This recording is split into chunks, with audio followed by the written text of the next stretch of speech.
This water layer maximizes catch rates for wild bream fishing. The biggest difference between wild fish and farmed fish is that wild fish's feeding behavior is affected by water layers. For example, bottom-dwelling fish only search for food at the bottom of the water. The reason is simple: since no one feeds them artificially, they never develop the habit of rising to the surface to eat. Some typical bottom-dwelling fish, such as carp, mud carp, and yellow catfish, almost feed across all water layers due to artificial feeding. In particular, floating feed is widely used now because any uneaten feed can be fished out to prevent it from sinking to the bottom and deteriorating the waterbed. Bream are mid to bottom dwelling fish, mainly feeding in the mid-lower water layers.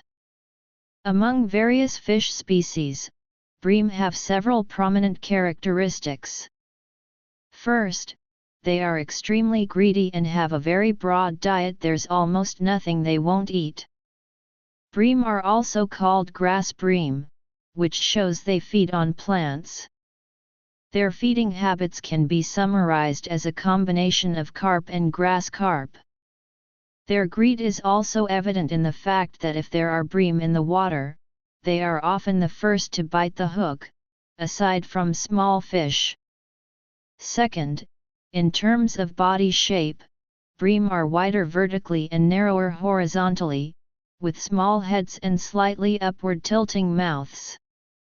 This makes it very difficult for them to feed on food at the bottom. Although bream do eat aquatic plants and other vegetation, this is not their main food source. In fact, their feeding preferences are closer to those of carp, so they prefer food at the bottom. In natural waters, it's common to encounter issues like many small fish, wind, or flowing currents.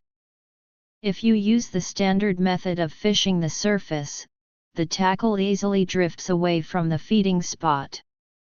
While bottom fishing is possible, the catch rate for bream is low because their bodies are too wide and their mouths tilt upward. For any fish, regardless of the direction their mouth faces, if they want to easily access food on the bottom, there's one type of terrain to note: gentle slopes. Feeding on food on a slope is much easier for them to take, but it's important that the slope has food and is a muddy slope rather than a smooth one like a dam. An effective method for wild bream fishing is neither bottom fishing nor surface fishing, but suspended bottom fishing, fishing just above the bottom. This is because bream's body shape makes it easiest for them to eat food slightly off the bottom. In essence, suspended bottom fishing is not very different from surface fishing. It just targets a water layer closer to the bottom. However, in wild fishing, we have to deal with small fish, strong winds, flowing currents, and other issues, so suspended bottom fishing here isn't the conventional approach. Instead, it uses a method where the lead weight lies on the bottom while the hook and bait float upward. Many anglers first think of bead fishing, using floating beads as bait on a single hook setup, with a larger lead weight lying on the bottom, allowing the hook and bait to float just above the bottom, perfect for bream to feed. Another method is using heavy lead with thin wire hooks, paired with puffed rice as bait. Use larger puffed corn for bigger bream, or small puffed rice grains for smaller ones. What's the best water layer for bream fishing? Countless veteran anglers' experience summarizes it as about 20 centimeters above the bottom. As mentioned earlier, wild bream tend to feed on food near the bottom. Another reason is that wild fish always prefer deeper water layers, as greater depth means higher safety.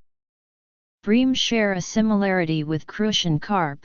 They feed in schools, and fish of similar size feed together. So if there are bream in the water, their greed means they're likely the first to bite.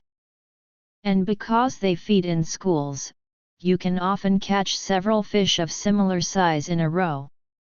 While crucian carp feed in schools, larger individuals are loners. The same goes for bream.